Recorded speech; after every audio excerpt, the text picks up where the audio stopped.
ठीक है बेटा, कार्तिक, प्रियदर्शनी, कोई भी इन्फॉर्म कर दो, सलोनी, ठीक है। ओके, तो let us have a quick review before we start a new concept today.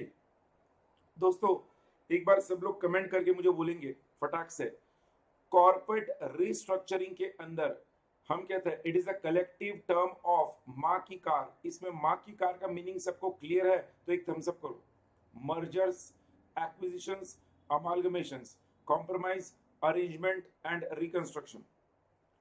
उसके बाद need and scope of corporate restructuring, जिसमें हम कहते हैं कॉर्पोरेट रिस्ट्रक्चरिंग किसी भी कंपनी के short term and long term दोनों ऑब्जेक्टिव्स को अचीव करने के लिए हेल्प करता है। कॉर्पोरेट रिस्ट्रक्चरिंग के स्कोप में हमने वो मोटिव्स और नीड रीजन देखा था, जिसमें हम देखे थे जो अलग अलग ऑब्जेक्टिव्स है, that is scope of corporate restructuring. Types of restructuring में हम कहते हैं फाइनेंशियल रिस्ट्रक्चरिंग आता है, उसके बाद मार्केट रिस्ट्रक्चरिंग आता है, टेक्नोलॉजिकल रिस्ट्रक्चरिंग आता है एंड ऑर्गेनाइजेशनल रिस्ट्रक्चरिंग आता है। फाइनेंशियल रिस्ट्रक्चरिंग में दो तरह के रिस्ट्रक्चरिंग्स होते हैं। कौन से दो होते हैं रिस्ट्रक्चरिंग्स फाइनेंशियल में, बोलो मुझे क्विकली। फाइनेंशियल रिस्ट्रक्चरिंग में कौन से दो रिस्ट्रक्चरिंग्स होते हैं? फाइनेंशियल रिस्ट्रक्चरिंग में कौन से दो रिस्ट्रक्चरिंग्स होते हैं? बोलो मुझे फटाक से, waiting for your comments. Financial restructuring में कौन से दो रिस्ट्रक्चरिंग्स होते हैं?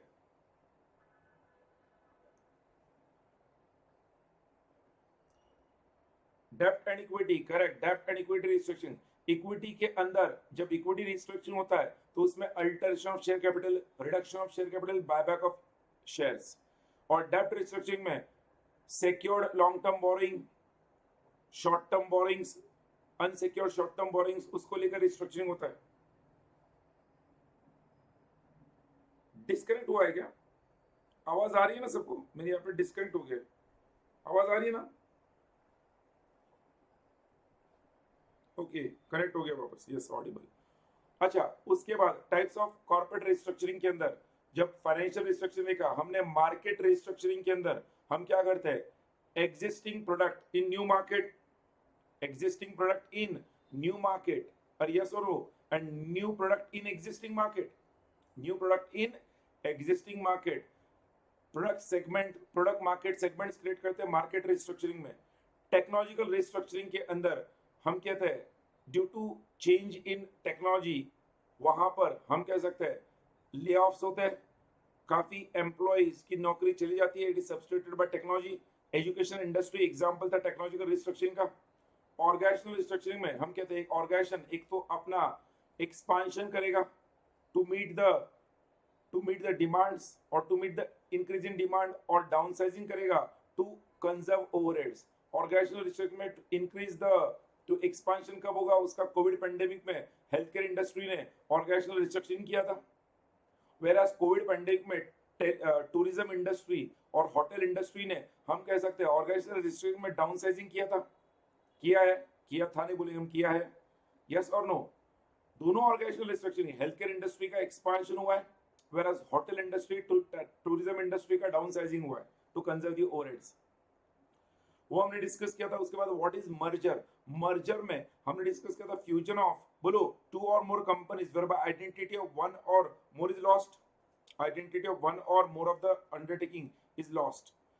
मर्जर का बेस्ट एग्जांपल टाटा स्टील ने जो कोरस को एक्वायर किया था, या फिर वोडाफोन आइडिया का merger. Reasons for merger and amalgamation acquisition सुनने से पहले मर्जर का हम कहते हैं, मर्जर का अल्टीमेट ऑब्जेक्टिव क्या होता है, what is the ultimate objective of merger in one word, बोलो मुझे, अल्टीमेट ऑब्जेक्टिव ऑफ मर्जर क्या होता है in one word? Ultimate objective of merger बोलो, wealth maximisation. Ultimate objective of merger is wealth maximisation.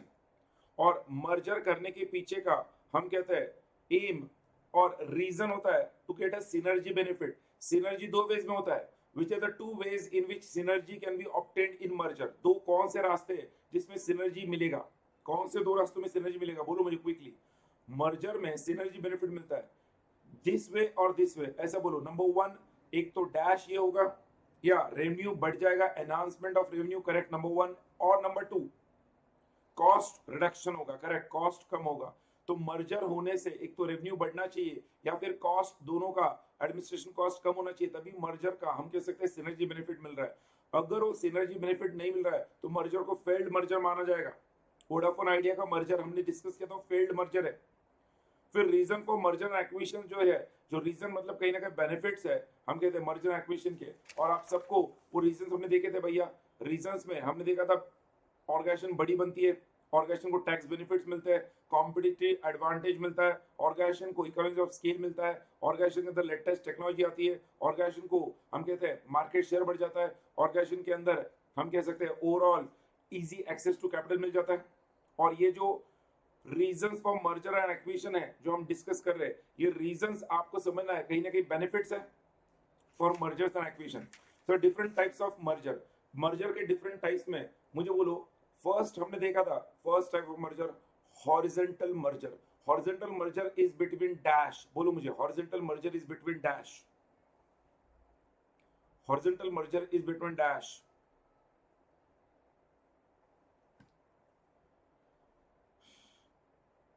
Same product same market, ऐसा बोलो बेटा।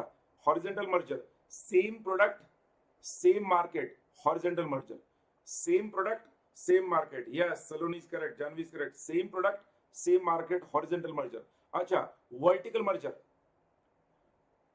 Same part of the production process chain, backward integration और forward integration.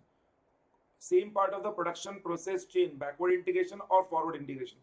Vertical merger के बाद conglomerate merger, conglomerate merger बोलो, exactly opposite to horizontal merger.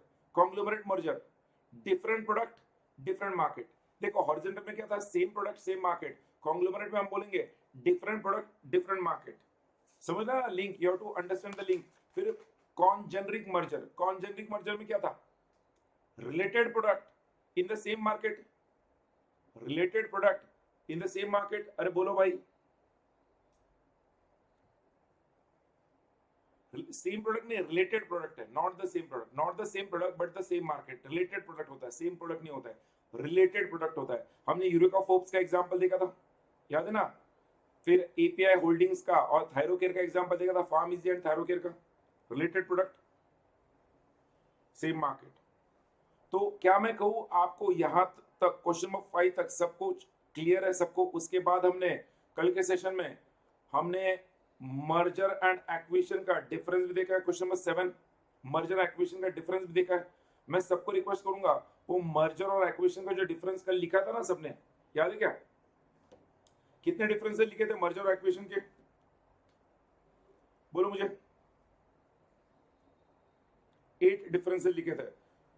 उन differences के नीचे आप लोग एक पॉइंट ऐड करना, मैं आपको बता रहा हूं, जो डिफरेंसेस लिखा था ना मर्जर और एक्विजिशन का, उसके नीचे जो मैं बोल रहा हूं वो ऐड कर लो वहां पर मर्जर एक्विजिशन में।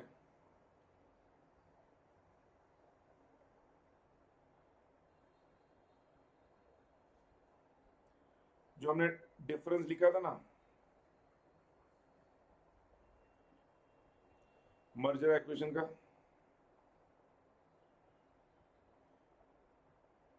वो जो 8 डिफरेंसेस लिखे थे उसके नीचे आप ऐड करो ये पॉइंट कंक्लूजन। मर्जर एक्विजिशन के डिफरेंस के नीचे ऐड करो कंक्लूजन। और कंक्लूजन में ध्यान रखना, हम जो लिख रहे हैं कंक्लूजन वो मर्जर एक्विजिशन दोनों को लेकर क्या है, सिनॉप्सिस है उसका, क्विक कंक्लूड करेगा। आप लिखना 10 a transaction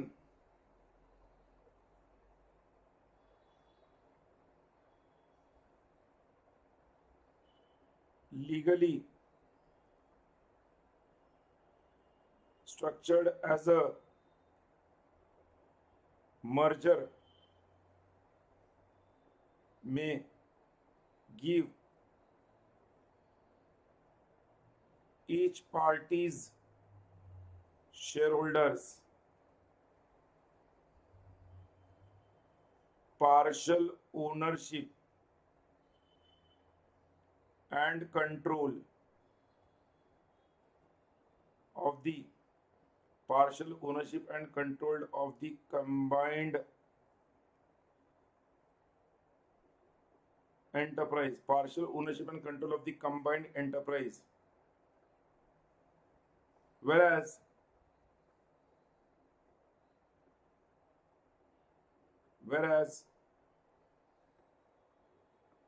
acquisition may have the effect of placing one party's business under the indirect ownership of the other party's business. Indirect ownership of the other party's business. ध्यान रखना, merger में क्या हो रहा है? Each party's shareholders,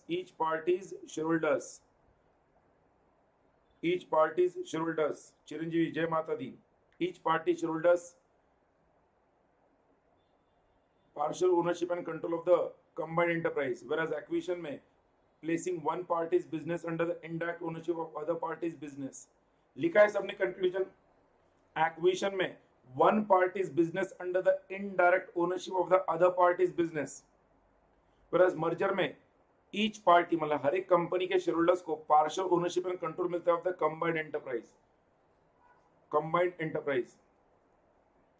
हम कह सकते हैं यहां पर मर्जर्स एंड एक्विजिशन. दोस्तों ध्यान रखना, nowadays both are considered synonymous terms. ये पुराने जमाने में इनको थोड़ा डिफरेंशिएट करते थे. Merger acquisition recent times are considered as one and the same, but ये एक माइन्यूट डिफरेंसेस जो उनमें समझना है, ये यहाँ पर हमने डिस्कस किया था. मर्जर्स और एक्विजिशंस के बाद जो कल का डिस्कशन था हमारा, उसके आगे कंटिन्यू करते हैं अभी सब लोग क्विकली. मर्जर्स एंड एक्विजिशंस के बाद कल मैंने आपको कहा था आज हमें मर्जर के जो टाइप्स है, अमालगमेशन याद है ना, अमालगमेशन, उसके बाद में एब्जॉर्प्शन और बोलो डीमर्जर, उसके बारे में डिस्कस करना है. तो कोई मुझे बोलेगा अकाउंट्स में आप सबने अमालगमेशन पढ़ा है. अमालगमेशन में मुझे बोलो जो दो कंपनीज होती है, अमालगमेटिंग कंपनी होती है, मैं लिखूंगा यहां पर एक अमालगमेटिंग कंपनी होती है, एक अमालगमेटिंग कंपनी होती है और एक अमालगमेटेड कंपनी होती है. अमालगमेटेड company, amalgamating company, amalgamated company. कोई बोलेगा इस अमालगमेटिंग कंपनी को हम किस नाम से बुलाते हैं? बोलो अमालगमेटिंग कंपनी और अमालगमेटेड कंपनी, बोलो. Yes, amalgamating company, amalgamated company. Amalgamating company को हम क्या कहते हैं? अमालगमेटिंग कंपनी को हम कहते हैं ट्रांसफरी कंपनी. Very good. क्या कहते हैं? Transferor company. अमालगमेटेड कंपनी को हम कहते हैं transferee company. So amalgamating company is the transferor company and amalgamated company is the transferee company. Amalgamating company is a transferor company and amalgamated company is the transferee company. Do you agree or not? अरे बोलो, amalgamating company is the transferor company and amalgamated company is the transferee company. आप सबने accounts में ये पढ़ा होगा कि जो assets and liabilities of the amalgamating company होते हैं, amalgamation से पहले जो assets and liabilities of the amalgamating that is transfer company होते हैं, amalgamation के बाद वो assets and liabilities dash company के बन जाएंगे. assets and liabilities of the transferor company or amalgamating company will become the assets and liabilities of the dash. will become the assets and liabilities of the dash. बोलो, assets and liabilities of the amalgamating or transfer company will become the assets and liabilities of the dash, the transferee company after amalgamation. Amalgamation के बाद जो assets and liabilities before amalgamation amalgamating company के थे, amalgamation के बाद वो assets and liabilities बन जाते हैं अमालगमेटेड कंपनी के, ट्रांसफरी कंपनी के। बट जब वो assets and liabilities transferee company के बन जाते हैं, बदले में ट्रांसफरी कंपनी ट्रांसफर कंपनी के को डैश देती है, बदले में ट्रांसफरी कंपनी ट्रांसफर कंपनी को डैश देती है। क्या देती है? बदले में उस असेट्स एंड लायबिलिटीज के बदले में ट्रांसफरी कंपनी ट्रांसफर कंपनी को क्या देती है? कंसीडरेशन देती है। कहना, डोंट से शेयर्स। क्या देती है? कंसीडरेशन देती है।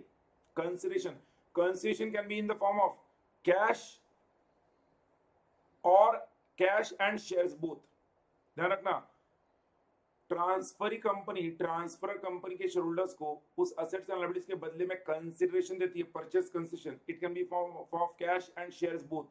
अरे बोलो भाई, समझ रहे ना? परचेस कंसेशन, कंसेशन देती है। अच्छा, और एक चीज,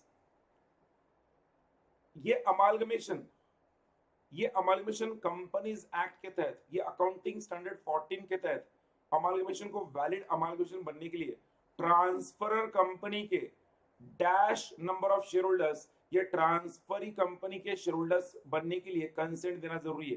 dash share holders of the transfer company must give consent to become share holders of the transferee company.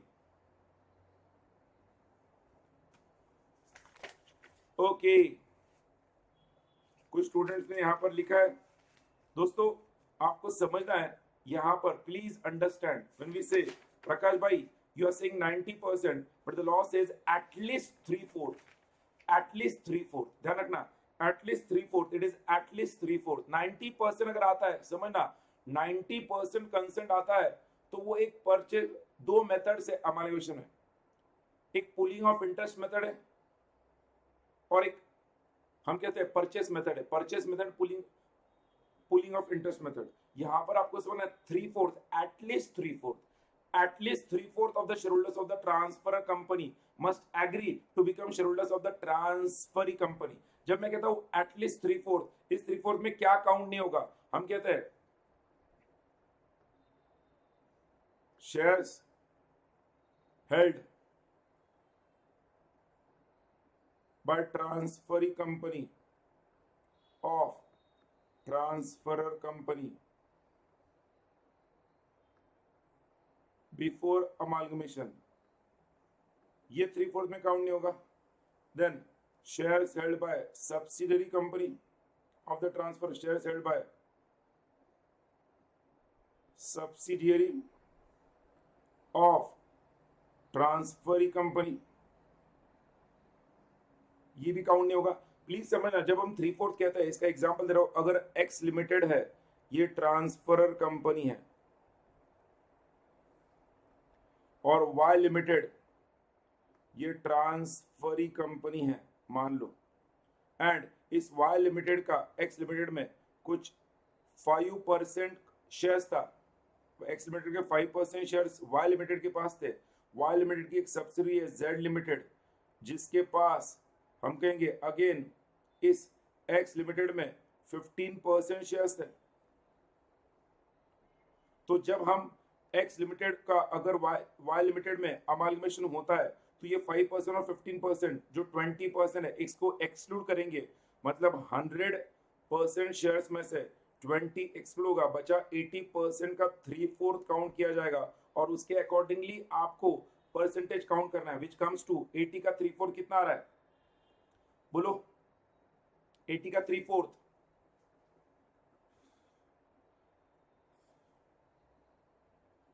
60%, 60%।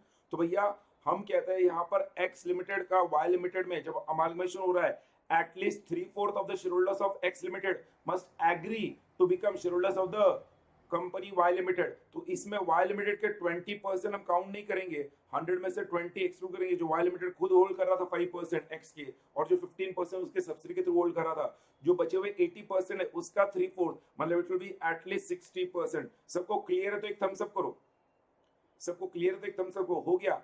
These are the steps in amalgamation. These are the steps in amalgamation. Amalgamation किसे कहते हैं? ये इसे कहते हैं। अब मेरी बात ध्यान से सुनो, अमालगमेशन दो वेज में होता है। जैसे मैंने कहा ए लिमिटेड और बी लिमिटेड का अमालगमेशन हो गया और एक नई कंपनी फॉर्म हुई सी लिमिटेड, या ए लिमिटेड को हम कहते हैं बी लिमिटेड को ए लिमिटेड ने एब्सॉर्ब कर दिया, तो अमालगमेशन एक तो हम कहते हैं दो कंपनीज एक साथ आकर एक नई कंपनी फॉर्म होती है, या फिर एक कंपनी को दूसरी कंपनी क्या करती है, एब्सॉर्ब कर लेती है। ये दो वेज है, उसको हम एब्सॉर्प्शन कहते हैं। अमालगमेशन हो या एब्सॉर्प्शन हो, दोनों के लिए स्टेप्स सेम ही है। Assets and liabilities of the transfer company will become assets and liabilities of the transferee company, and at least 3/4 of the shareholders of the transfer company must agree to become shareholders of the transferee company. इस 3/4 के अंदर shares held by the transferee company or its subsidiary company will not be accounted for. एक और point, कल को सवाल आ गया, what are the reasons for amalgamation? amalgamation करने के पीछे रीजन क्या है, कौन बोलेगा मुझे? अमालगमेशन कोई कंपनी क्यों करती है? मैं आपको एक सिंपल सवाल पूछ रहा हूं, अमालगमेशन करने के पीछे का रीजन क्या है? कंपनीज अमालगमेशन में एंटर क्यों होती है? What is the reason?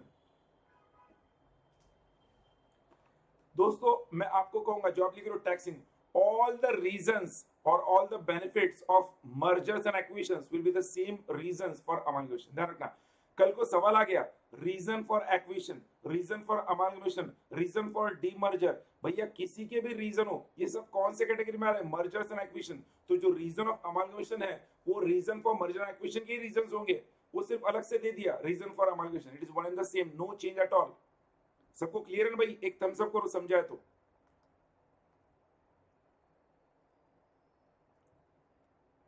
अब मेरी बात स्क्रीन पर देखो, अकाउंटिंग स्टैंडर्ड 14 के हिसाब से, एएस 14 अकाउंटिंग स्टैंडर्ड 14 के हिसाब से अमालगमेशन के 3 रास्ते हैं। कंपनीज एक्ट में 2 रास्ते हैं amalgamation absorption, but accounting standard 14 में अमालगमेशन के 3 रास्ते एएस 14 में। एक तो अमालगमेशन होगा,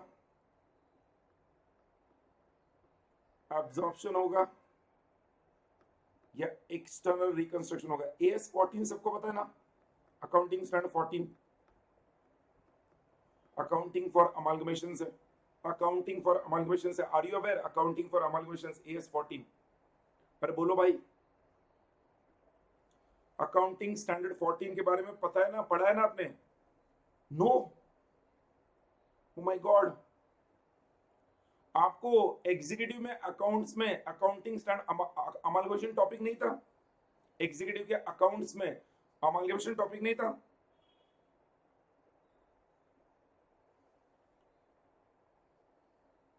I'm asking you simple question, Chiranjeevi Priyadarshini. अच्छा नहीं था, ओके ओके। तो मतलब इसका बहुत सिंपल इंटरप्रिटेशन में आपको तो accounting standard 14 is for accounting for amalgamation. मतलब जब दो कंपनीज के बीच में अमालगमेशन होता है तो अमालगमेशन के पहले और अमालगमेशन के बाद, दोनों कंपनीज का अमालगमेशन होने के बाद अकाउंटिंग ट्रीटमेंट कैसे दिया जाएगा, कैसे ट्रांसफर कंपनी के सारे असेट्स ट्रांसफरी कंपनी की बुक्स में रिप्रेजेंट होंगे, एट फेयर वैल्यू होंगे या बुक वैल्यू होंगे, वो देखा। तो वो सारा जो है accounting for amalgamation AS 14 accounting standard 14 में दिया है, जिसमें अमालगमेशन के 3 मेथड दिए। एक तो amalgamation, absorption, external reconstruction. Amalgamation पहला तो हमें पता है कि भैया ए लिमिटेड और बी लिमिटेड में अमालगमेशन हो गया और हम कहते हैं नई कंपनी सी लिमिटेड फॉर्म हुई, ये अमालगमेशन है। तो दोनों कंपनीज मर्ज होकर एक नई कंपनी फॉर्म हुई, ये पहला रास्ता है। Existing companies are wound up, हम कहते हैं इसमें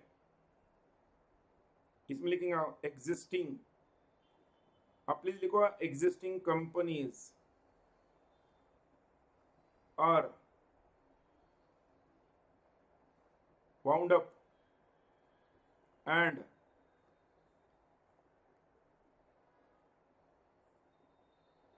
a new company is formed to take over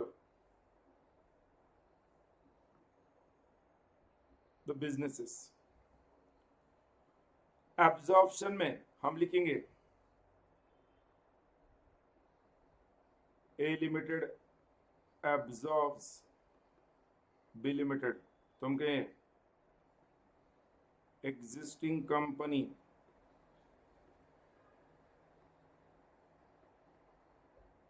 takes over, अच्छा अकाउंटिंग स्टैंडर्ड का सिर्फ विंडो डिस्प्ले था, existing company takes over the business of another existing company which is wound up, मतलब जो ट्रांसफर कंपनी है उसका वाइंडिंग अप होता है और उस ट्रांसफर कंपनी को एग्जिस्टिंग कंपनी ले लेती है। Existing company takes over the business of another existing company which is wound up. और एक्सटर्नल रिकंस्ट्रक्शन में हम कहते हैं न्यू कंपनी। एक्सटर्नल रिकंस्ट्रक्शन में हम क्या कहेंगे? Example, company X limited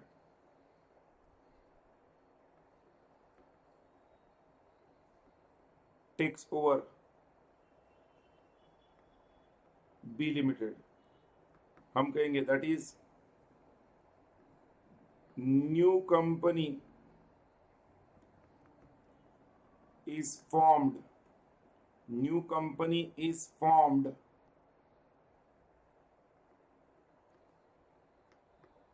to take over the business of an existing company. New company is formed to take over the business of an existing company which is wound up.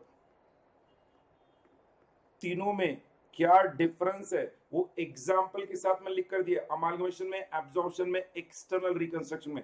Accounting standard 14 इन तीनों veg में amalgamation को approve करता है। एक तो it can be दो existing companies क्या हो रही है, मर्ज होके वाउंड अप होके नई कंपनी फॉर्म हो रहा है, एब्जॉर्प्शन हो रहा है, या एक्सटर्नल रिकंस्ट्रक्शन हो रहा है। External new companies formed to take over the business of an existing company which is wound up. External reconstruction सबको क्लियर है क्या? अमालगमेशन का ये सारा डिस्कशन। तो आई कैन से अमालगमेशन के इस डिस्कशन में मैंने आपसे अमालगमेशन के स्टेप्स डिस्कस किए, अमालगमेशन के डिफरेंट टाइप्स डिस्कस किए। Let us refer to your module now. उसके बाद मैं कुछ केस स्टडीज आपके सामने डिस्कस करूंगा अलॉन्ग विद द कंसेप्ट्स। आप तीनों में से कोई भी एक कर सकते हो प्रकाश भाई, थर्ड वाला क्यों करेंगे ऐसा नहीं होता है, ध्यान रखना। ए लिमिटेड और बी लिमिटेड दोनों एग्जिस्टिंग कंपनीज है, दोनों ने एक साथ आकर एक नई कंपनी फॉर्म की है सी लिमिटेड, और उसके अंदर दोनों क्या हो गई, वाउंड अप होकर नई कंपनी के अंदर बिजनेस ट्रांसफर हो गया। सेकंड में एक एग्जिस्टिंग कंपनी ही दूसरी एग्जिस्टिंग कंपनी को लेती है। थर्ड में जो एग्जिस्टिंग कंपनी वो वाउंड अप हो जाती है और एक नई कंपनी फॉर्म होती है to take over the business of an existing company. ये एक्सटर्नल रिकंस्ट्रक्शन कब होगा, प्लीज समझना। ये एक्सटर्नल रिकंस्ट्रक्शन तब होगा जब जब फॉर एग्जांपल मैं कह रहा हूं, एक्सटर्नल रिकंस्ट्रक्शन का एग्जांपल देता हूं। Satyam was wound up and new company Mahindra Satyam, tech Mahindra की एक दूसरी कंपनी, पता है क्या, टेक महिंद्रा की company Mahindra Satyam was formed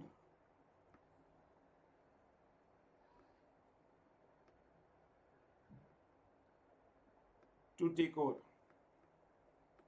सत्यम। देखो क्या था इसका लॉजिक बताता हूं प्रकाश। एक्सटर्नल रिकंस्ट्रक्शन क्यों होता है?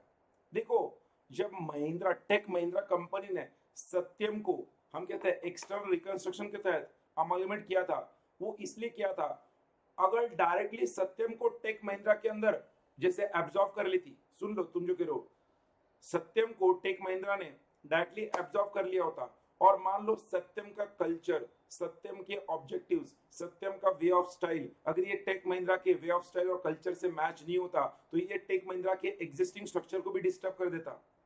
तो कोई भी कंपनी अपने एग्जिस्टिंग स्ट्रक्चर को डिस्टर्ब किए बगैर जब इस तरह का किसी दूसरे कंपनी को टेक ओवर करना चाहती है, टेक महिंद्रा ने क्या किया, एक नई कंपनी फॉर्म की महिंद्रा सत्यम, और उस महिंद्रा सत्यम ने सत्यम को टेक ओवर कर लिया। कुछ सालों तक महिंद्रा सत्यम ने सत्यम को रन करके सत्यम के अंदर टेक महिंद्रा जैसा एटमॉस्फेयर इम्बाइब किया और उसके बाद में महिंद्रा सत्यम को मर्ज कर दिया किसके अंदर, टेक महिंद्रा में, इमीडिएटली हो जाता तो हो सकता था टेक महिंद्रा के शेयर होल्डर्स या टेक महिंद्रा के जो स्टेक होल्डर्स है वो नाराज हो जाते। तो ऐसा ना हो इसलिए टेक महिंद्रा ने अपना बिजनेस वैसे ही रखा और एक नई कंपनी के थ्रू सत्यम को टेक ओवर किया।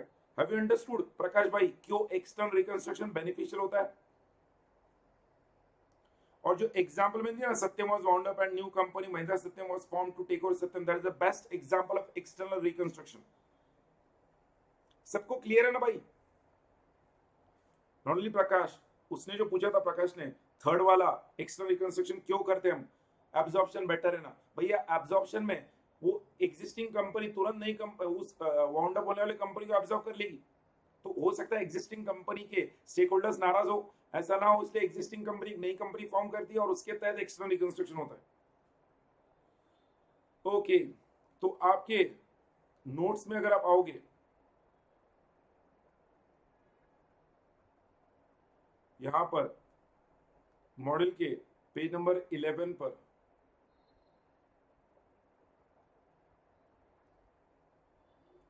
जहां पर अमालगेशन के बारे में डिफाइन किया है, क्विकली मैं आपको बता रहा हूं क्या हमने पढ़ा है, each and every part given over there we have discussed. उसके बाद मैं आपके साथ कुछ इंपॉर्टेंट टर्म्स शेयर करना स्टार्ट कर दूंगा वन बाय वन और हम उसको लिखना स्टार्ट करेंगे। क्या दिया वहां पर, लेट अस सी। अमालगेशन में उन्होंने दिया है कॉम्बिनेशन ऑफ वन और more companies into a new entity, two और more company join to form a new company, ये अमालगेशन हुआ। एब्जॉर्प्शन और blending of one by the other, ये ऑलरेडी हमने मर्जर के वक्त भी लिखा था, no change, correct. Can be wound up existing one 8x और बी इज वाउंड अप, हम कहते हैं। उसके बाद amalgamation is a legal process by which two or more companies join together to form a new entity or one or more companies are to be absorbed blended with another. As a consequence of the amalgamating company loses its existence and its shareholders become the shareholders of the new company or amalgamated company. यहाँ पर हम कहेंगे point number 1, property assets liabilities of one or more companies taken over by another or are absorbed by and transferred to an existing company or new company. हम कहते हैं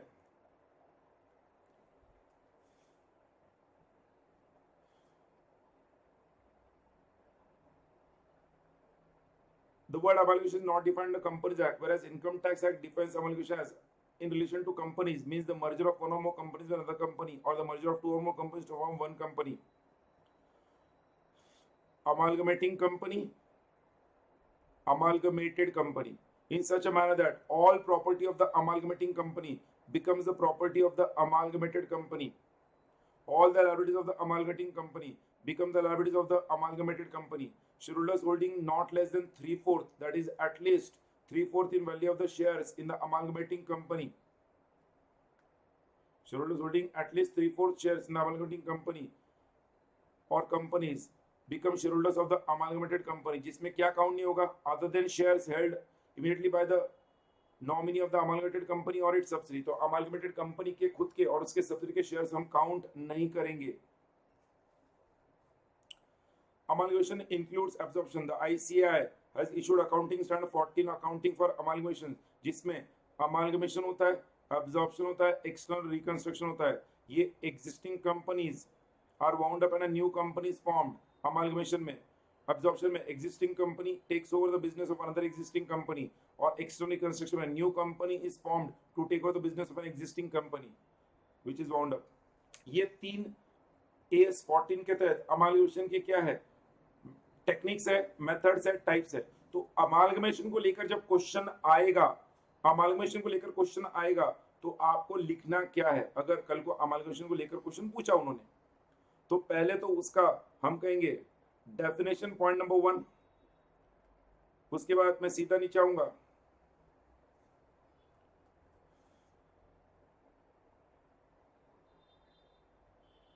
point number 2, not defined the Companies Act but an Income Tax Act defines amalgamation as or in such a manner that 2A, 2B, 2C या 2ABC आएगा।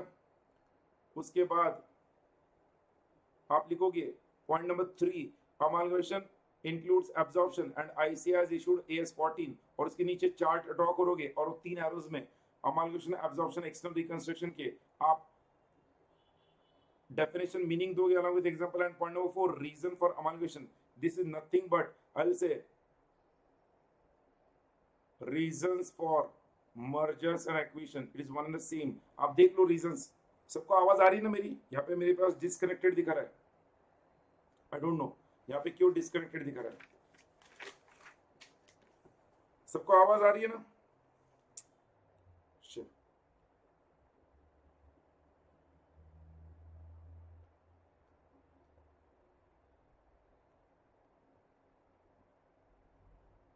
Why is showing disconnected? I don't know.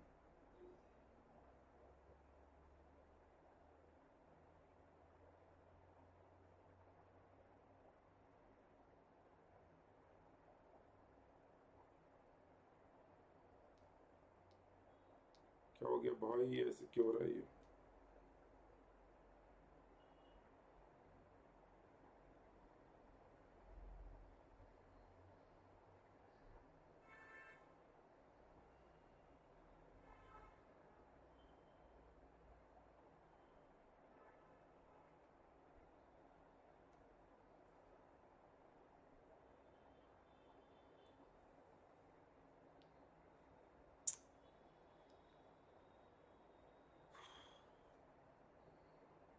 Okay शायद connected clear है.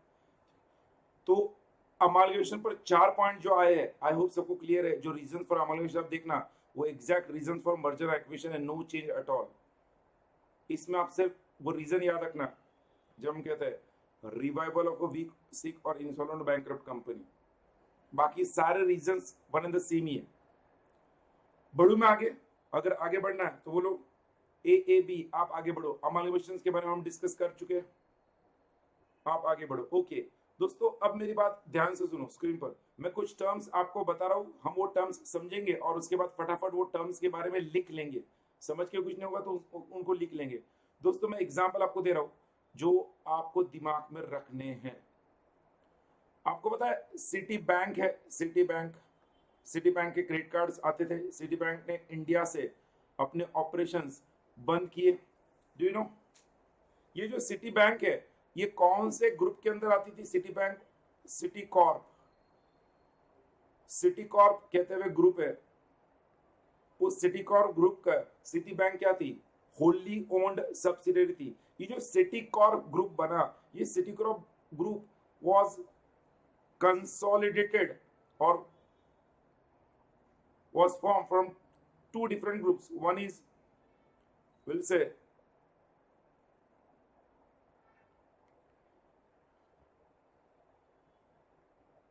ये जो city bank है ना, जिस city group की वो होली ओन्ड सब्सिडी है, उस सिटी ग्रुप को हम कहते हैं सिटी कॉर्प. और उसके बाद एक और कंपनी थी ट्रैवलर्स इंश्योरेंस ग्रुप. ये 2 कंपनीज के बीच में हम कहते हैं कंसोलिडेशन हुआ. और कंसोलिडेशन होकर ये दोनों कंपनीज ने क्या किया? एक नई कंपनी फॉर्म की, सिटी ग्रुप. और सिटी ग्रुप के अंदर Citibank wholly owned subsidy हुई. तो सिटी ग्रुप जो है हम कहते हैं it Citigroup is a new company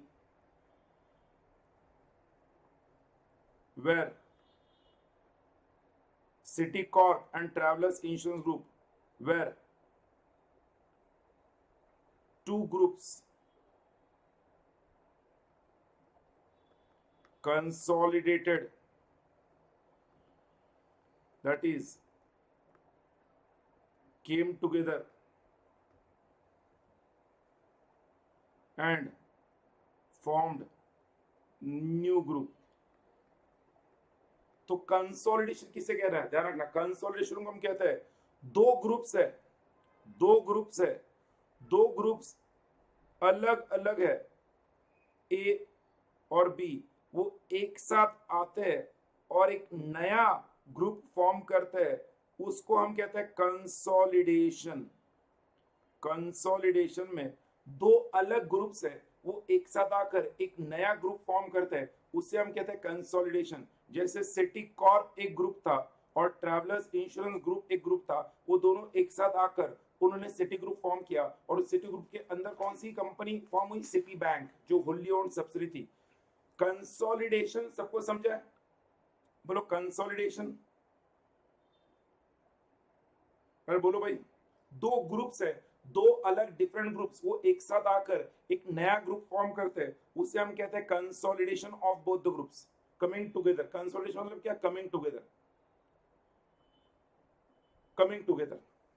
अगर हम कहेंगे ओके, कल को जस्ट इमेजिन करो Pepsi group and Coca Cola group, वो दोनों एक साथ आए और उन्होंने एक नया ग्रुप फॉर्म किया, तो क्या माना जाएगा? कंसोलिडेशन। ये प्रैक्टिकली पॉसिबल नहीं है, मैं जस्ट एग्जांपल ले रहा हूं। Pepsi group and Coca Cola group, Coke का ग्रुप, ये दोनों एक साथ आ गए तो कंसोलिडेशन होगा।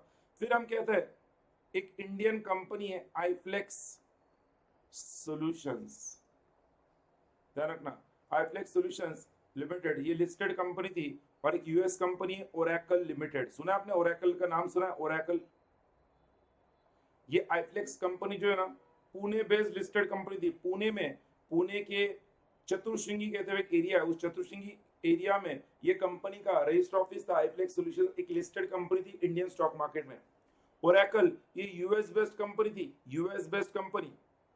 अब आईफ्लेक्स सॉल्यूशंस का बिजनेस आईटी बिजनेस था, ओरेकल का भी आईटी बिजनेस था। ओरेकल को इंडिया में एक्सपांशन करना था। ओरेकल कंपनी ने जो उनका बिजनेस मॉडल था, वो आईफ्लेक्स सॉल्यूशंस जो लिस्टेड कंपनी थी इंडियन स्टॉक एक्सचेंज में, उसके बिजनेस मॉडल से वो मैच हो रहा था। तो ओरेकल कंपनी ने क्या कर दिया? आईफ्लेक्स सॉल्यूशंस कंपनी के मैनेजमेंट से, कंपनी का आईफ्लेक्स का मैनेजमेंट का स्टेक खरीद लिया, प्रमोटर्स का स्टेक आईफ्लेक्स सॉल्यूशंस का खरीद लिया। और लगभग हम कहते हैं प्रमोटर्स का, ये 2007-8 की बात करो मैं, प्रमोटर्स के शेयर्स उन्होंने खरीद लिए। ओरेकल लिमिटेड ने आईफ्लेक्स सॉल्यूशंस लिमिटेड के प्रमोटर्स का लॉक इन पीरियड खत्म होने के बाद वो शेयर्स खरीद लिया और कंपनी पर अपना कंट्रोल लाया। और लगभग 65% शेयर्स आईफ्लेक्स सॉल्यूशंस के प्रमोटर्स के ओरेकल ने खरीद लिए। बट 35% अभी भी लिस्टेड जो कंपनी थी आईफ्लेक्स सॉल्यूशंस, उसके एफआईआर्स इंस्टीट्यूशनल इन्वेस्टर्स और रिटेल इन्वेस्टर्स के पास थे, जो लिस्टेड थे स्टॉक एक्सचेंज पर। ओरेकल को आईफ्लेक्स को 100% सब्सिडरी बनाना था। ओरेकल को आईफ्लेक्स को 100% सब्सिडी बनना था, बट अभी तो उनके पास सिर्फ 65% शेयर्स था। तो ओरेकल ने क्या कर दिया? डायरेक्टली, जब एक कंपनी डायरेक्ट क्या करती है, हम कहते हैं direct offer to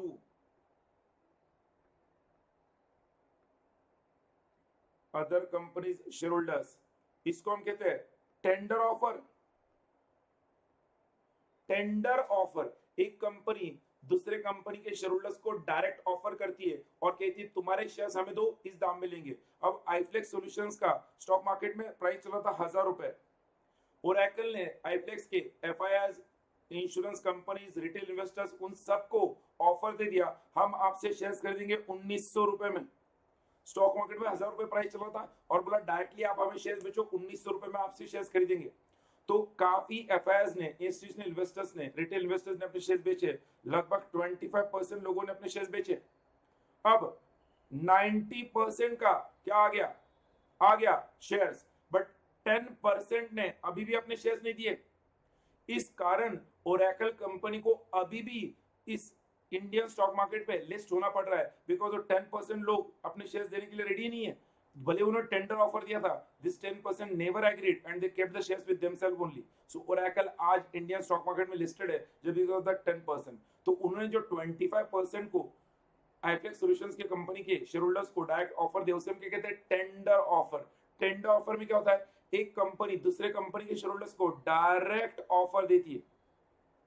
direct offer किसको देती है? दूसरे कंपनी के शेयर होल्डर्स को। ध्यान रखना, अमालगमेशन में ऐसा नहीं होता है। अमालगमेशन में दोनों कंपनी के बोर्ड ऑफ डायरेक्टर्स मिलते हैं, अमालगमेशन का स्कीम बनता है, दोनों का अप्रूवल आता है बोर्ड ऑफ डायरेक्टर्स का। उसके बाद ट्रांसफर कंपनी के बोर्ड ऑफ डायरेक्टर्स अपने शेयर होल्डर्स को वो स्कीम के बारे में बताते हैं, उनका अप्रूवल लेते हैं, फिर ट्रांसफर कंपनी उनके शेयर होल्डर्स का अप्रूवल लेते हैं और फिर वो आगे बढ़ते हैं। यहाँ पर वो पहली कंपनी दूसरे कंपनी के शेयर होल्डर्स को डायरेक्ट ऑफर कर रही है, टेंडर ऑफर। अभी रिसेंटली ऐसा हुआ था, माइंड ट्री, माइंड ट्री ने, माइंड ट्री कंपनी पता क्या? माइंड ट्री माइंट्री कंपनी ने L N T Infotech company के अंदर अपना स्टेक बढ़ाने के लिए डायरेक्टली माइंट्री कंपनी ने एल एन टी इंफोटेक के शेयर होल्डर्स को टेंडर ऑफर दिया था। तो ये टेंडर ऑफर कौन दे सकता है? कोई एक एग्जिस्टिंग शेयर होल्डर है जिसका क्वांटिटी में शेयर्स है और उसको अपना स्टेक बढ़ाना है, तो टेंडर ऑफर दे सकता है डायरेक्टली उस कंपनी के शेयर होल्डर्स को। वो कंपनी के मैनेजमेंट को कुछ नहीं दे रहा, डायरेक्टली शेयर होल्डर्स को ऑफर दे रहा है। So when the offer is given directly to the share holders, it is known as tender offer. Consolidation में डिस्कस किया, टेंडर ऑफर हमने डिस्कस किया, सबको समझा है? कंसोलिडेशन किसे कहते हैं, टेंडर ऑफर किसे कहते हैं? अब आगे बढ़ते हैं, एक और एग्जांपल डिस्कस करते हैं। कई बार आप देखना कुछ कंपनीज इसलिए किसी और कंपनी को टेक ओवर करती है बिकॉज उन्हें डे वन से इनऑर्गेनिक ग्रोथ मिलता है। मैंने आपको एग्जांपल दिया था, एयरटेल ने जो लॉस मेकिंग कंपनी है MTN, साउथ अफ्रीका की लॉस मेकिंग टेलीकॉम कंपनी थी, साउथ अफ्रीका की लॉस मेकिंग कंपनी थी MTN, उसको जब टेक ओवर किया था, यस समझना, ओपन ऑफर क्या होता है बेटा? ओपन ऑफर के अंदर हम देखेंगे, ओपन ऑफर ये कंपनी के प्रमोटर्स दे सकते हैं, कंपनी के प्रमोटर्स ओपन ऑफर दे सकते हैं, या कंपनी का कोई और शेयर होल्डर दे सकता है। यहां पर टेंडर ऑफर में एक कंपनी दे रही है दूसरे कंपनी के शेयर होल्डर्स को डायरेक्टली। ओपन ऑफर में कोई भी पर्सन दे सकता है, ओपन ऑफर में कंपनी होना जरूरी नहीं है, ओपन ऑफर में कोई भी हो सकता है, एक इंडिविजुअल भी हो सकता है।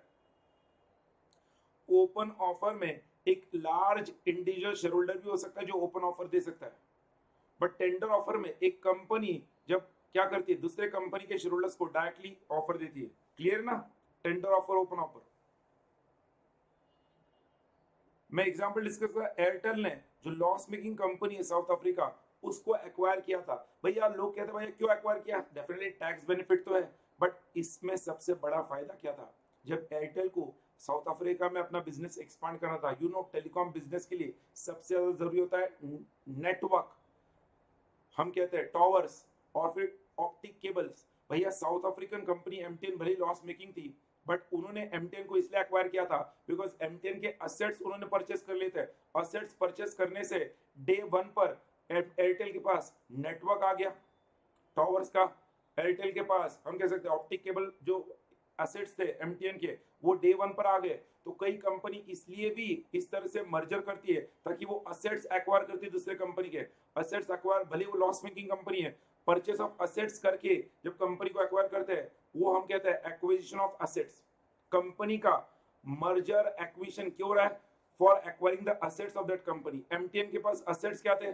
Optic cable network and towers, जो साउथ अफ्रीका में रेडीमेड इंस्टॉल था। एयरटेल को खुद का सेटअप करने के लिए 5-10 साल लग जाते जो उन्हें रेडीमेड मिला।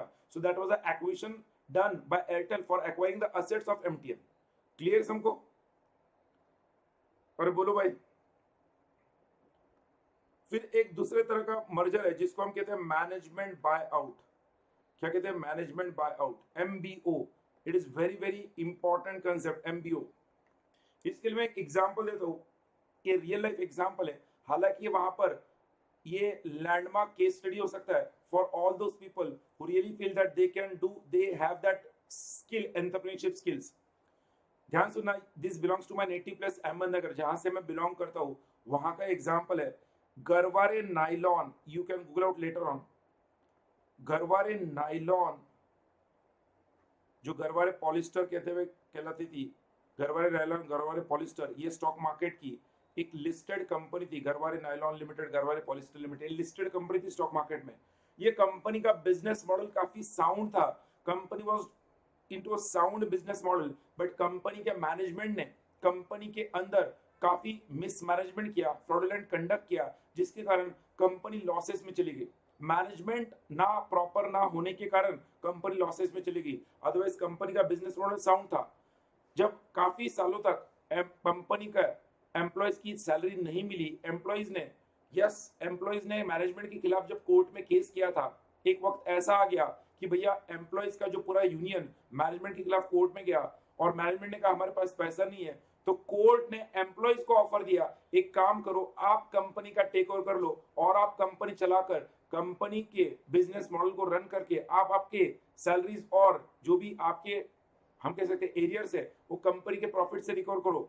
तो जब कंपनी का मैनेजमेंट, अब यहां पर मैनेजमेंट होता है बट वहां पे एम्प्लॉइज था, जब कंपनी के प्रोफेशनल मैनेजमेंट ही कंपनी का क्या करते हैं, टेक ओवर करते हैं, तो उसे हम कहते हैं मैनेजमेंट बायआउट, बिकॉज उन्हें कंपनी को ज्यादा बेटर पता होता है। जिन लोगों ने कंपनी को चलाया है, जो लोग कंपनी के अंदर पहले से थे, वो प्रोफेशनल पर्सन जिनको कंपनी के बिजनेस मॉडल के बारे में पहले बखूबी पता है, वो जब खुद उस कंपनी को क्या करते हैं, टेक ओवर करते हैं, उसे कहते हैं management buyout. For example just सोचो, जेट एयरवेज कंपनी को, अगर जेट एयरवेज के जितने भी पायलट्स है, जितने भी हम कह सकते हैं कैबिन क्रू, जितने भी स्टाफ मेंबर्स है, जितना भी मैनेजमेंट बॉडी है, अगर कल को नरेश गोयल जी को हटा दे या उनके कुछ गिने चुने लोग हटा दे, तो बाकी प्रोफेशनल मैनेजमेंट ने मिलकर अगर जेट एयरवेज का खुद अगर टेक ओवर कर लिया, तो वो क्या कहलाएगा, जेट एयरवेज का मैनेजमेंट बायआउट।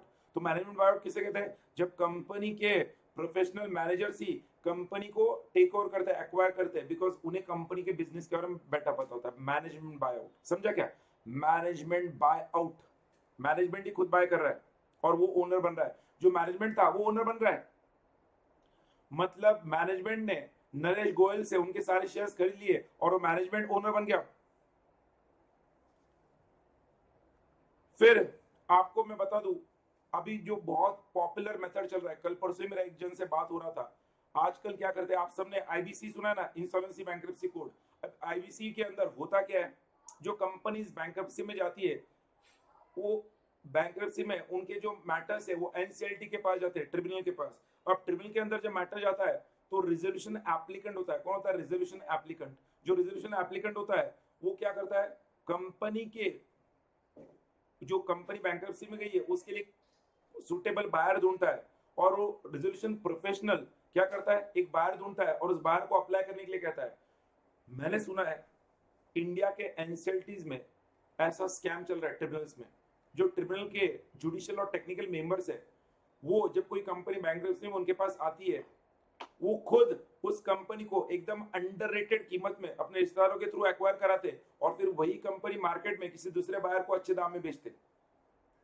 समझ रहा है क्या क्या कर रहे हैं, एनसीएलटी के जुडिशियल और टेक्निकल मेंबर्स, जो भी कंपनी का बैंक्रप्सी के लिए एप्लीकेशन आता है, उस कंपनी को किसी और थर्ड पार्टी के थ्रू एक्वायर कराते एकदम कम दाम में। जैसे अभी हो रहा है ना रिसेंटली, जेट एयरवेज का एकदम सस्ते दाम में एक्विजिशन हो रहा है। तो भैया ऐसे केस में ये एक बिजनेस हो गया, वहां पर एनसीएलटी के अंदर जुडिशियल टेक्निकल मेंबर मिलना अब मलाईदार काम हो गया है, बिकॉज वो खुद क्या कर रहे हैं, अपने किसी करीबी दोस्तों के थ्रू, रिश्तेदारों के कंपनीज के थ्रू उस कंपनी को टेक ओवर करते और उसके बाद में उसको अच्छे दाम में मार्केट में बेचते। इनका भी जेब भर गया, प्लस कंपनी का उन्होंने क्या कर दिया, बैंक्रप्सी में जाने से बचाया, इसलिए उनकी वाहवाही भी होती है। एनीवेज, बट हम कहते हैं जब आप एक कंपनी को बैंक्रप्सी के प्रोसीडिंग से अप्लाई करके खरीदते हो, उसे हम कहते हैं purchasing a company as a resolution applicant.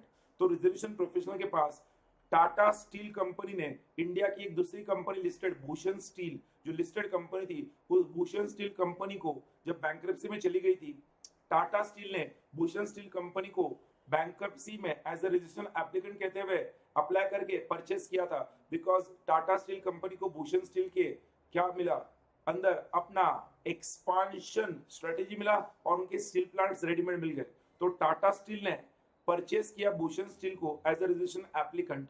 We can say ये भी एक तरीका है कंपनी को मर्ज करने का, एक्वायर करने का। तो मर्जर और एक्विजिशन के अभी अभी मैंने आपसे जो अलग अलग टाइप्स डिस्कस किए, वेज डिस्कस किए, उसमें मैंने आपसे कंसोलिडेशन डिस्कस किया, फिर मैंने आपसे टेंडर ऑफर डिस्कस किया, फिर मैंने आपसे एक्विजिशन ऑफ एसेट्स का एग्जांपल एमटीएन वाला डिस्कस किया, फिर मैंने आपसे मैनेजमेंट बायआउट के बारे में डिस्कस किया, और फिर मैंने आपसे डिस्कस किया परचेसिंग असेट्स और purchasing a company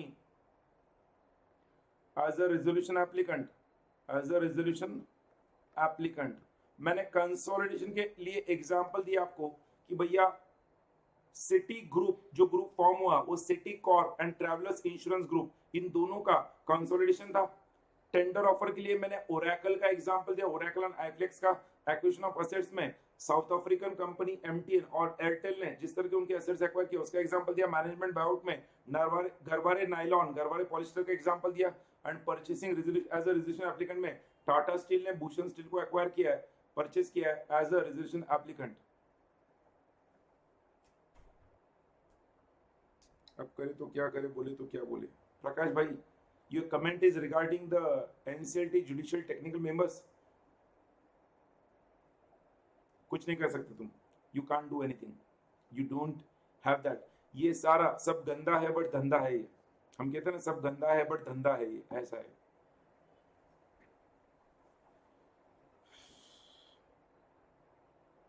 Anyways, so let us come to your notes। वहां पर मॉडल में आप देखो, हमने अभी अभी कंसोलिडेशन को हम जो डिस्कस किया, आप मेरे साथ वहां पे मार्क कर लो।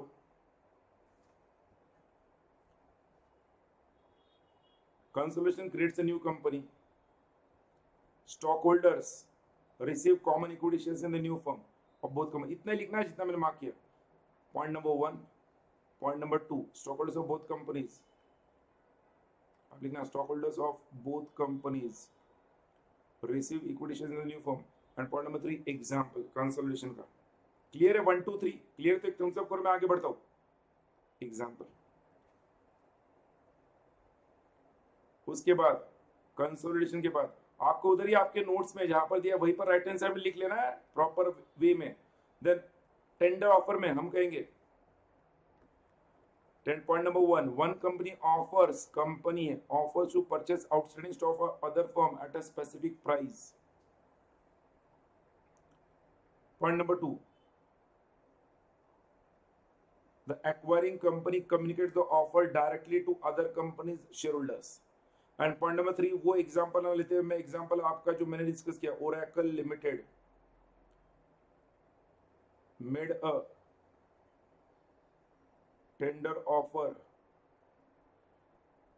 To acquire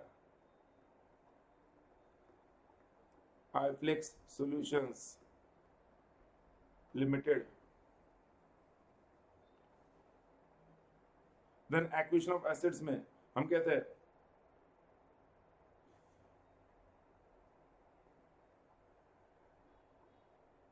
one company acquires the assets of another company typical during bankruptcy proceedings.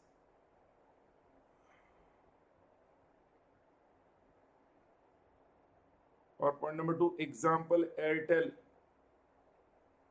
And MTN जो साउथ अफ्रीकन कंपनी, उसका एग्जांपल। फिर management buyout, point number 1, a transaction where a company's management team purchase the assets and operations of the business they manage. Point number 1। Point number 2, management buyout is appealing to professional managers because of greater potential rewards from being owners of business rather than employees। and point number 3, उसका example जो हमने discuss किया, Garware nylon employees, हम कह सकते हैं purchased the company under management buyout MBO। then purchase of company resolution applicant,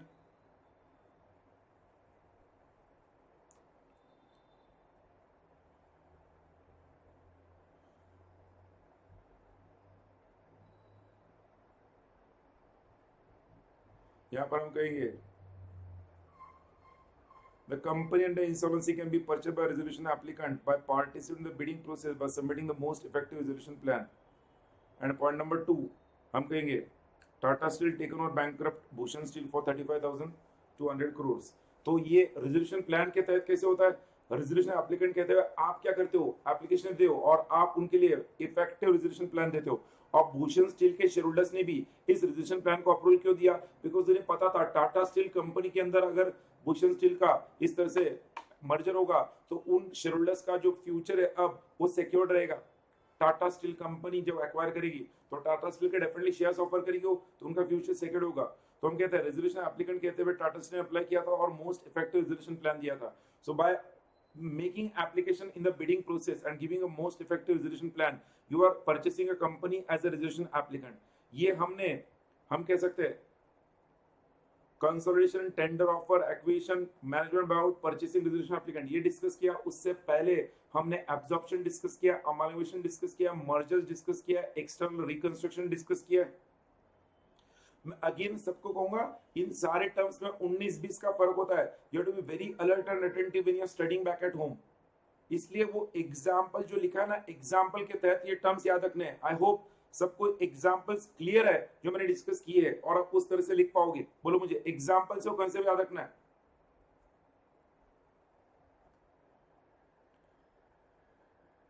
अगर मैं कहूं अभी हमारे उस सिनॉप्सिस के हिसाब से 2 मिनट देखते हैं हम. सिनॉप्सिस के हिसाब से हमने पहले 5 क्वेश्चंस तो किए थे.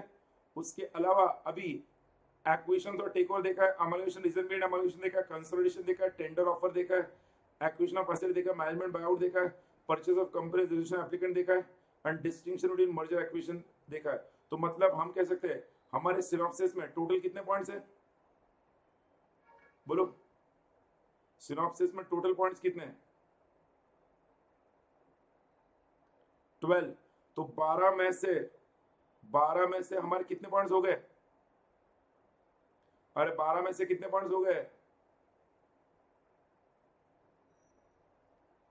7 पॉइंट हो गए ना भाई. 7 पॉइंट्स हो गए. क्या लिखा है मैनेजमेंट आउट में? परचेस के बाद क्या लिखा है? अच्छा,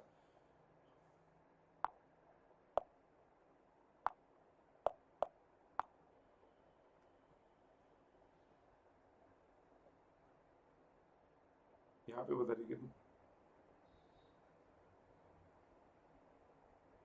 कौन सा बोल रही बेटा तुम? कौन सा पॉइंट बोल रही तू? मुझे समझ में नहीं आ रहा. परचेज द कंपनी क्या बोल रही?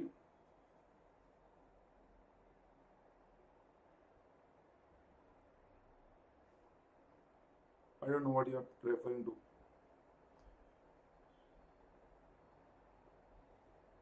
हो गया. अच्छा ठीक है, हो गया. तो प्लीज मैं अगेन सबको कहूंगा कभी भी सिनॉप्सिस को सामने रखना है. ये फर्स्ट चैप्टर में आप जब घर में पढ़ोगे आप सबको पता ही है सिनॉप्सिस के हिसाब से कंसेप्ट रिवाइज करने हैं. तो अब क्या मैं कहूं 7 पॉइंट्स सबको क्लियर है? जो 7 पॉइंट्स हमने डिस्कस किए सबको क्लियर है? इसमें मैं अगेन कहूंगा अब इन 7 पॉइंट्स को डिस्कस करने के बाद अब यहां पर हम लोग जो देखने वाले हैं डी मर्जर, उसके types, slump sale, business sale, joint venture, ये कुछ एक्स्ट्रा टर्म्स है मर्जर एक्विजिशन के. और उसके बाद लास्ट पार्ट जो इस चैप्टर का बचेगा वो होगा फाइनेंशियल रिस्ट्रक्चरिंग, जिसमें हम इक्विटी एंड डेप्ट दोनों रिस्ट्रक्चरिंग के बारे में डिस्कस करेंगे. इक्विटी रिस्ट्रक्चरिंग, डेप्ट रिस्ट्रक्चरिंग, जिसमें हम ज्यादा फोकस किस पर रखेंगे? इक्विटी रिस्ट्रक्चरिंग के अंदर alteration of share capital, reduction of share capital, buyback. अब यहाँ पर वो प्रोविजंस होंगे जो ऑलरेडी अपने सी लॉ में, कंपनी लॉ में, एग्जीक्यूटिव लॉ में पढ़ा है. अल्टरेशन ऑफ शेयर कैपिटल के 5 डिफरेंट वेज है. Reduction of share capital section 66 के तहत होता है. वही पॉइंट्स हमें देखना है, यहाँ पर डिस्कस करना है, उसके सिनॉप्सिस, उसके पॉइंट्स लिखने हैं. बायबैक ऑफ शेयर्स को डिटेल में पढ़ना है. For listed company, for unlisted company, वो डिस्कस करेंगे. तो if you ask me personally, यहाँ पर हमें ये what is demerger, slump sale, business sale, divestiture, ये सब अगले लेक्चर में हमारा पूरा होना चाहिए. अगले लेक्चर में पॉइंट नंबर 7 से लेके पॉइंट नंबर 8 से लेके पॉइंट नंबर 11 तक हमारा होना चाहिए. और फिर फाइनेंशियल रिस्ट्रक्चरिंग को लेकर हमें 2 लेक्चर लगेंगे. हम कहेंगे 2 लेक्चर, जिसमें आधा लेक्चर हमें डेब्ट रिस्ट्रक्चरिंग के लिए लगेगा और 1.5 लेक्चर हमें इक्विटी रिस्ट्रक्चरिंग को समझने के लिए लगेगा. इक्विटी रिस्ट्रक्चरिंग को समझने के लिए 1.5 लेक्चर. मैं एक बार सबको पूछता हूं, यहां तक पहले 7 पॉइंट्स तक आप सबके नोट्स रेडी रहने चाहिए वाला क्या? 7 पॉइंट्स तक आपके जो आपको मॉडल के ही उधर मैंने एडजेसेंट पेज दिया ना, 7 पॉइंट्स के आपके नोट्स रेडी रहने चाहिए. मैं अगेन कहूंगा आप सीआरआई में जितने आप मेरे हैंड रिटन नोट्स जो मैं आपको दे रहा हूं और जो आप बनाने वाले हो हमारे डिस्कशन के बेसिस पर, वहां से पढ़ोगे ना, मेरी बात ध्यान रखना, उतना आप एग्जाम में लिख पाओगे और कमांड ले पाओगे. सीआरआई में सबसे ज्यादा दिक्कत स्टूडेंट्स को वो आती है, स्टूडेंट बोलते सर समझता सब कुछ है, लिखने में दिक्कत होती है. लिखने में क्यों दिक्कत होती है? बिकॉज वो प्रिंटेड बुक से पढ़ते हैं. मैंने आपको मॉड्यूल के ही एडजेसेंट वो पेज इसलिए दिया है ताकि आपने पढ़ते वक्त आपको अगर किसी पॉइंट को लेकर क्लैरिटी चाहिए तो आप तुरंत मॉड्यूल को रेफर करोगे लेफ्ट हैंड साइड पर. राइट हैंड साइड में आपके नोट्स होंगे, लेफ्ट हैंड साइड में मॉड्यूल होगा. This looks more sound and better ना.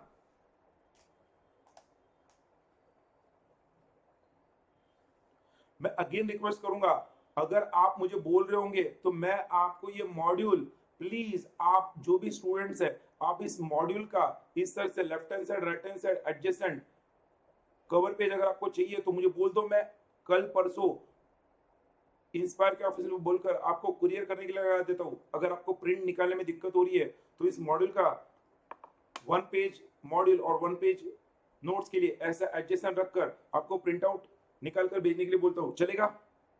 बोलो मुझे, ताकि आपके हैंड रिटन नोट्स और मॉडल दोनों एक साथ रहेगा और वही हमारे फाइनल नोट्स बनेंगे। अरे बोलो भाई।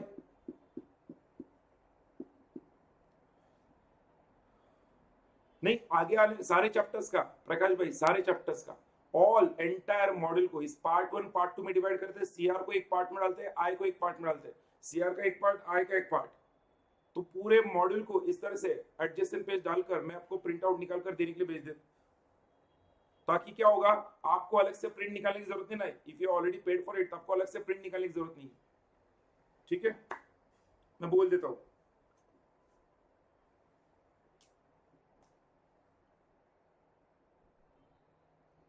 ठीक है, तो अब अगले सेशन में हम पॉइंट नंबर 8 से लेके पॉइंट नंबर 11 तक डिस्कस करेंगे। आज के सेशन में भी यहीं पे रुकते हैं।